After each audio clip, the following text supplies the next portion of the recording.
welcome back to my channel. Before I get started on this cool video, for anybody who goes through GI issues, before I get all up into that, subscribe if you like all my videos. I do a bunch of denture stuff, autoimmune, anything you could think of. Whatever I go through, I pretty much put out there. So if it helps someone, then I can help you. I really like to stick to things I went through so it's relatable. Or if it's something that you guys want me to look up, I totally do 100% of my research. If something is just my opinion, I will say it's just an opinion. If it's a fact, I will say it's just a fact.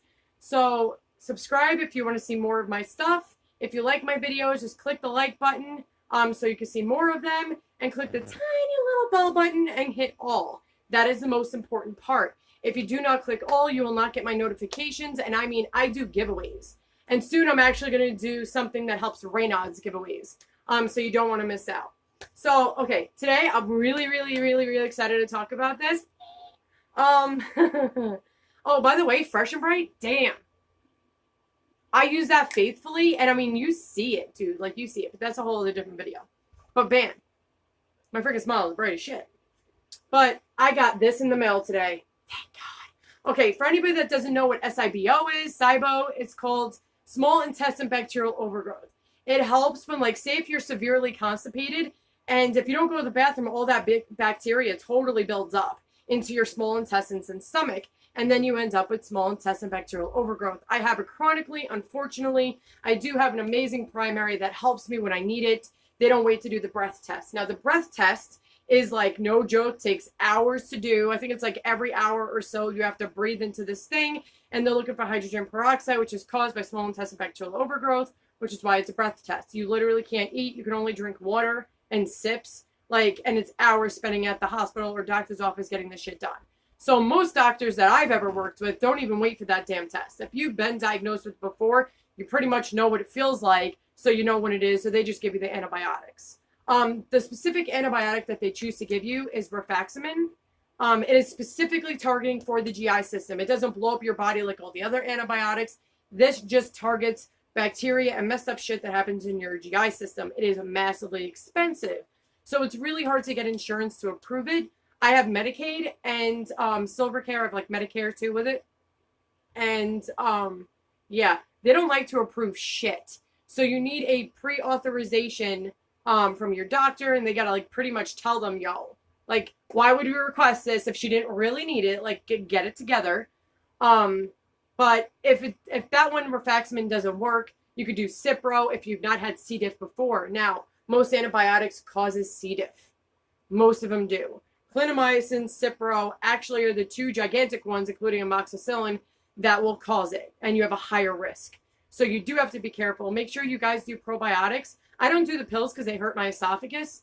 But yeah, I do the Activia little smoothies. They have lactose free if you're lactose intolerant like I am. And it's just a smoothie I take at nighttime. It does this thing in, while I'm sleeping. And it does help with constipation. It keeps your gut flowing good.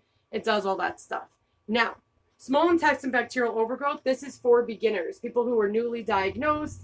Also, this is not just what, small intestine bacterial overgrowth to help the bacteria flow in your body and, to keep everything going. It also helps against diarrhea too, because it goes both ways. But it's also low FODMAP in here. And that's with a lot of us, like scleroderma people, lupus people, anybody with autoimmune, people without autoimmune. Like, no joke, healthy people get this all the time. It ain't just autoimmune. So I'm definitely going to make this not just based on autoimmune. It's based on small intestine bacterial overgrowth. Any single person can get this. And I'm letting you know now that, constipation, especially when it's severely, has risks involved if you don't take care of it. Like, before this whole shit got started, I normally take, hold on, I'm brain farting, Linzess. I brain fart sometimes, guys. I get scleroderma brain fog. But Linzess, you want to start off small. It does work, guys. It does work. I don't use it every day. I mean, it says you're supposed to, but you really don't have to. Even my doctor says that you don't. Like, your body will get used to it. It is not a stimulant laxative. Your body will not be addicted to the stimulant part. It just helps you, your body will get used to it in the sense of if you always take something so much, your body just gets used to it. You know what I mean? Like that kind of used to it. But I got to show you guys this stuff. What's cool about this, now I never knew this. When I got diagnosed this time, which is like my 4th or 5th time around, which I have now been dubbed chronic Sibo, but dude, like I read this and you guys, it give you information. Okay, listen, it is not just a flat out cookbook. They literally, she actually did it for her husband who has gone through some hell and shit and back with this stuff. So she did it herself. Now in this book, you know, it gives you, I'm going to see if you guys can see this. It says part 1, small intestine bacterial overgrowth, understanding small intestine bacterial overgrowth, the symptoms of small intestine bacterial overgrowth, which I'm going to read it to you guys, diagnosed and treating. And then it goes to part 2 to recipes. Like this is a very informational book and a cookbook in one.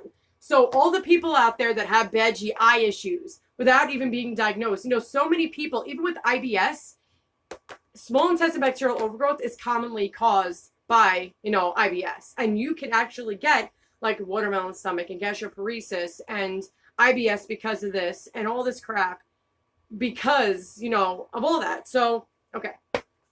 I'm going to get you guys into this and give you a little taste because this shit, I'm so glad I got this book. And by the way, I got it off of Amazon. It is literally called The Sibo Cookbook for the Newly Diagnosed by Christy Regan.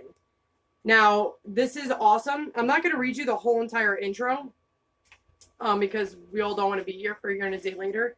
And I'm trying not to get you guys to know what it is. Okay, I'm going to read you what it is. Sibo. Sibo is defined as an overgrowth of bacteria in the small intestines. When an overgrowth occurs, a variety of gastroenterology symptoms may present themselves. Some people with Sibo won't go to the doctor at all because they are embarrassed by their symptoms. Now, I didn't go because I literally thought I had food poisoning, so I literally waited a month until I was being tortured.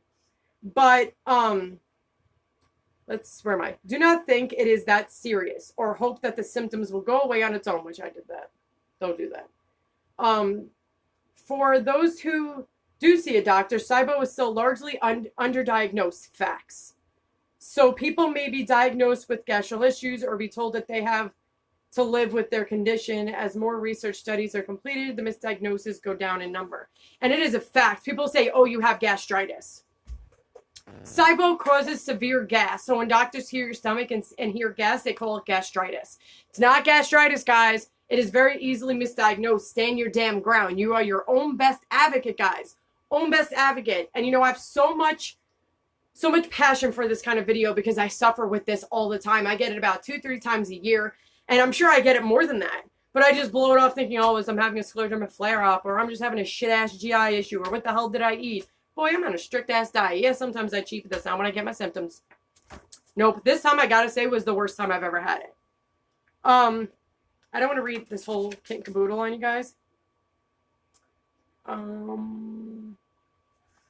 What do you guys want to hear? Oh. Okay, there's different types of Sibo. Hydrogen dominant Sibo. That's when they do that breath test that I told you guys about, and they check for hydrogen peroxide. Hydrogen, H2, gas is produced by hydrogen gas-producing bacterial overgrowths, making the hydrogen dominant Sibo. People with hydrogen dominant Sibo are typically more prone to diarrhea. This is, okay, I normally get severe constipation like I told you guys, but this reoccurrence that I had was diarrhea. And they were going to check me for C. diff, and my scleroderma doctor's like, no, it's Sibo. Everything that she's telling me, and it wasn't like straight up like all the time. It was after I ate, first thing in the morning as well. So, yeah, this time around, I had the diarrhea version. Normally, I get the constipated one. So hold up, I'll continue reading if I don't keep losing my spot. In addition to diarrhea, people also may have malabsorption of nutrients, will then be prone to unwanted weight loss. This is exactly what happened to me. Not like you guys want to hear this, but let's talk about it. We're talking about stool as it is. When I was going through it, mine were floating, which means malabsorption, which means gas, fatty foods, and I wasn't eating fatty foods, so my body wasn't absorbing my nutrients. So that's why I did that. Also, if you want to stop your diarrhea, eat potatoes. That's what I did. Now I'm constipated, but eat potatoes. It'll stop your diarrhea so you don't keep getting dehydrated and shit. If you have ongoing diarrhea, electrolytes need to be staying balanced. So drinking homemade electrolyte drinks is often helpful. And it actually has a recipe, guys, in the book. See the recipe for maple ginger electrolyte drink. You know I'm going to try that. That sounds awesome. For unwanted weight loss, it is important to eat healthy fat and carbonate combinations of extra calories with beverages, drinking meals, potassium, blah, blah, blah. In addition to regular meals, people benefit from easily absorbing elements diet drink. With the, like, you know how you guys drink, it's not Slim Fast, but you guys know what I mean. Those diet disgusting drinks that nobody likes. Now let's talk about the methane dominant Sibo. Originally, methane dominant Sibo was also thought to be caused by a bacterial overgrowth. But we now know the methane CH4, which is the thing on the chart, gas is called the archaea. I'm messing that up. A single cell organism. Nevertheless, it is still put into the overgrowth or overarching category of the bacterial overgrowth. Typical symptoms of methane Sibo, including to bloating, constipation, and flatulence. I actually had this as well. That's when my scleroderma doctor clicked and he goes, wait a minute, you got like both going on. This is bad. He goes, is this like how you normally were? I'm like, yeah, but it's worse. I'm like, it's genuinely worse. He goes, you got to get on that antibiotic. And he went to go put in Flagyl, but my primary already put in rifloximine, and she fought the hell out of that and actually got approved. So there are two different types. Many people get misdiagnosed. It can totally cause more health issues. Okay, say I have 5 autoimmune, which I do. If I have small intestine bacterial overgrowth, you know, if I end up with, say, I already have gastroparesis, but I'm using this as a hypothetical. If I end up with gastroparesis when I have undetected, unseen overgrowth bacteria, people go blame it on scleroderma. Not everything is your underlying condition. There can be hidden things that nobody has caught yet. So just remember that, guys. This is what I had. See, I didn't read all this book. I'm reading it with you guys, but I'm going to make this video quicker. Sorry.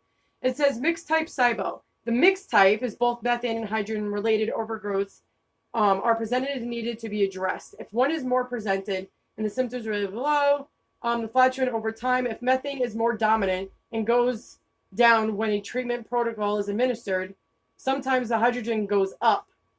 And there are more free hydrogen molecules for the breakup of methane molecules. For hydrogen dominant, methane dominant, and mixed type Sibos, the general diet changed are often the same, although they should be tailored for individuals' tolerance and symptoms. Now, you guys, this book, I'm not kidding, has got so much great information, and I hope all the people out there that eventually see this video, I hope it fucking helps you.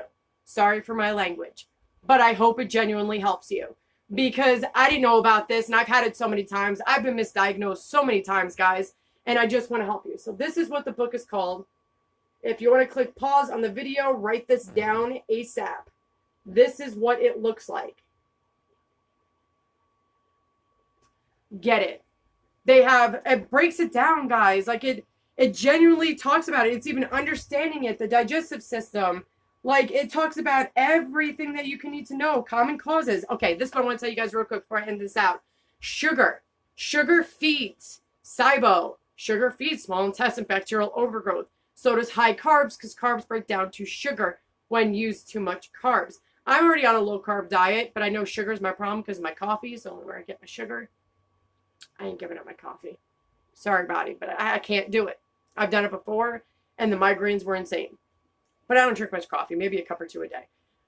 But I did want to let you guys know that if you do eat a lot of sugar and you are a carb fanatic and you're having GI problems, go talk to your doctor. Tell them, you know, can you please test me for small intestine bacterial overgrowth? Because normally, and some doctors will treat you without, you know, doing that whole freaking long-ass process of being tested, because no joke, it takes forever, guys. Because it's a simple antibiotic that will help your digestive system.